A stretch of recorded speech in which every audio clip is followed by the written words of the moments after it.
All right, so let's talk about TMNT Splintered Fate. Okay, right off the bat, yes, this game was a mobile game. I did not know that going into it, and after my initial first impressions of the game, playing it for a while, and then learning it was a mobile game, I actually looked it up. It made sense why all of the decisions were the way they were.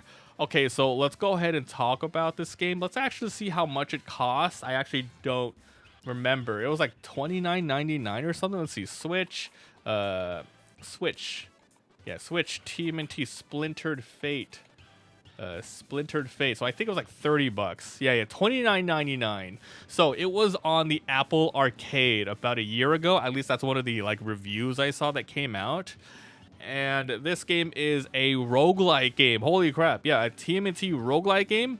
I had no clue that this was going to be a thing that came out. Like, there's so many Apple Arcade games these days that are actually being re-released as like console games that people didn't know about. Like, there's some Square Enix JRPG one I'm interested in, but okay, let's go back with the TMNT. Is this game worth playing? Is it going to be worth 30 bucks? So I think it's really going to depend on, like, it's definitely worth 30 bucks to some people.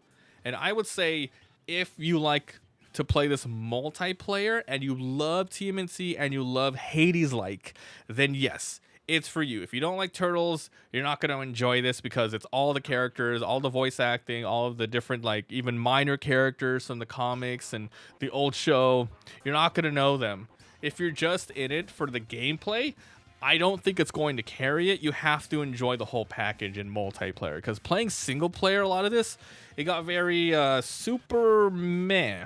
But the game's good enough. I think if you get this on a sale of like 20 bucks, it's actually pretty good. So what's the story of this game? So yeah, as mentioned, this is a TMNT game that was made a while ago. So it made sense why this game does not have the same sort of art and animation style from the new TMNT sort of movie that came out. The Mutant Mayhem, the one where they're even more like younger looking. I haven't watched that yet. I heard it's amazing, and they're coming out either with a sequel or some series. I do want to watch it, but yeah, this has like the freaking old school hardcore comic look, which I like, or at least the the old school cartoon look. But yes, in this game, you play as all four turtles, and Splinter has been kidnapped by who? Who the hell knows? Probably the Foot and Shredder.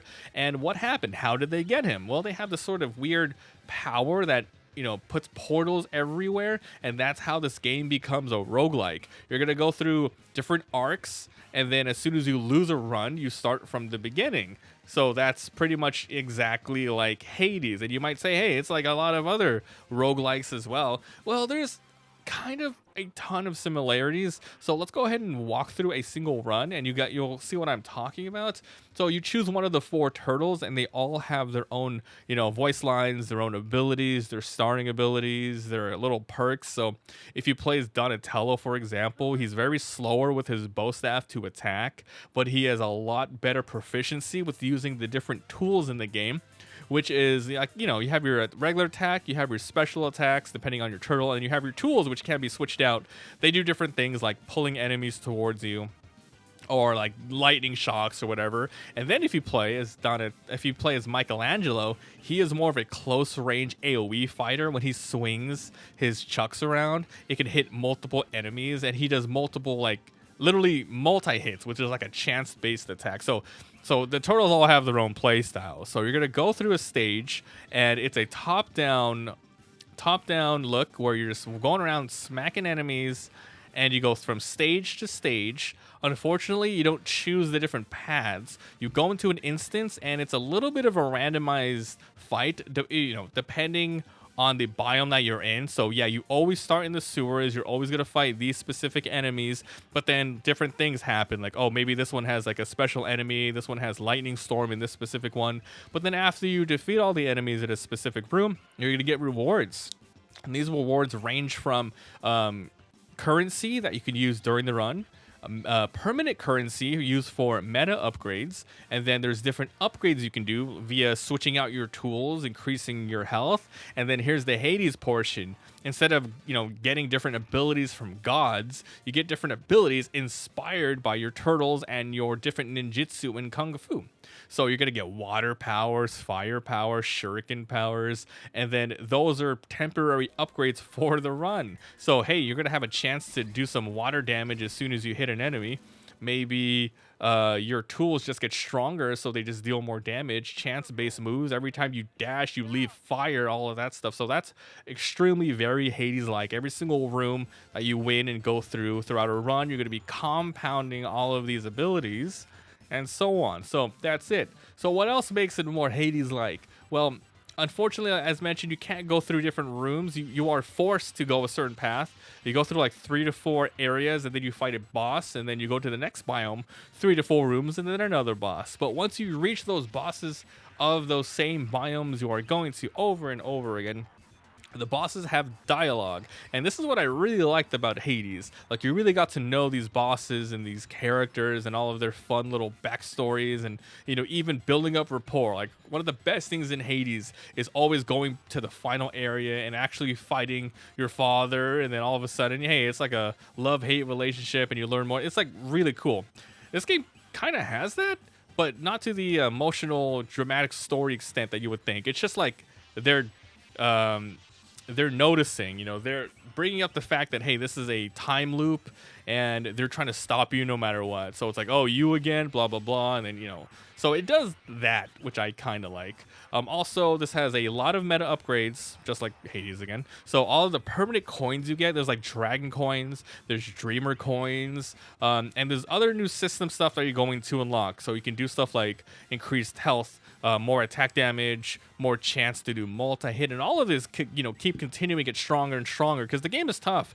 It's going to be really, really, really hard unless you're a gaming god to beat it your first or second try, because the game really ramps up in difficulty, and I mean, enemies become sponges, like really, really heavy sponges. And then once you like meta upgrade after a couple runs, you're gonna get stronger and get a little bit further. Not only are you just stronger, you can blast your way through, but then you have like character enemy knowledge, which is even, arguably way better than any upgrades. You learn what they do, you learn how to deal with mobs of enemies, how to dodge, and just different strategies, and maybe your favorite builds come out and stuff like that. So yeah, all the meta upgrades. You also get things for like a better currency gain. It's just a lot of things like that. So that's what I really like about the game.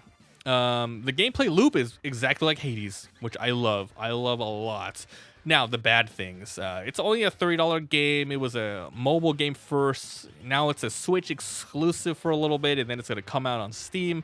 I think there is a Steam page. I'm not sure yet, but it will be coming out on there. What did I not like? I don't like the UI, to be first and foremost. It's because the game's meant to be like multiplayer. As soon as more characters are on the screen, it's gonna fill out more. But I think your health and all of your abilities on the top left, it's so out of the way. It kind of should be like below your character for you to easily see, and especially a health bar. It's just a little annoying. When you attack enemies and run around, it doesn't feel like there's a lot of weight to the game. It feels very, very floaty, which is not good in a beat 'em up.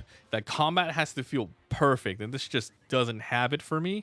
When you attack enemies, they give a good amount of time to, for you to figure out and learn how to telegraph their attacks, how to see. Like, they have these increasingly like load bars on the ground where if you go near, you're gonna get hit, which is good. It's just really hard to see. Like, I feel like the lines should have been more deeper and darker for you to see. And some enemies are so cheap that they don't even have any telegraphs. They just outright blast you with like a giant Kamehameha attack, and that really destroyed a lot of my runs. It was really stupid. The boss fights are pretty fun. It's interesting because sometimes when you fight the bosses, besides the dialogue, they might just have different moves in general.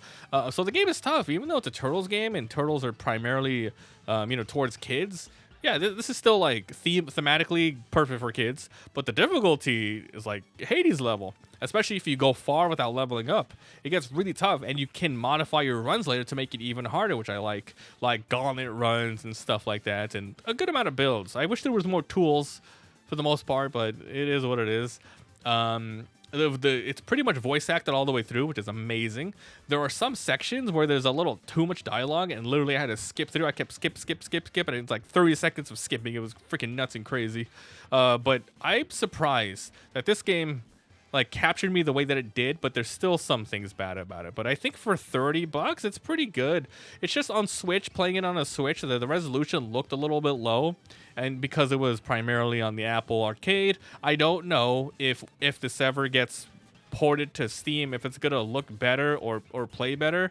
I had an issue as well where the audio balance was completely terrible from the voices, the music, and the sound effects. It was way crazy. I had to go in the menu and modify it myself.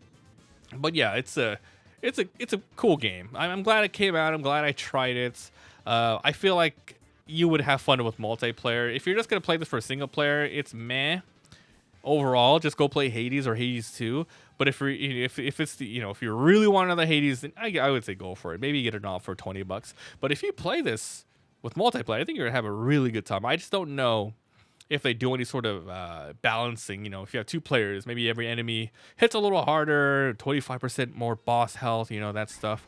But yeah, really surprising that this game just came out of nowhere for me. It's been out for a while. But yeah, that's it. So is it good? It's fine.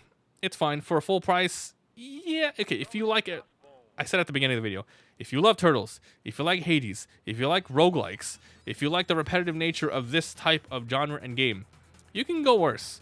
It's just some things are bad. As mentioned, the UI, the telegraphs on certain enemies is not good. You can see everything, but it's just like bad. But you can deal with all that once you learn all the little nuances of the UI and stuff. But there you go. And yeah, wish the game was a little bit more weighty when you attack things. But that's it. It's a good game. So thanks for watching, and we'll see you guys next time. Bye.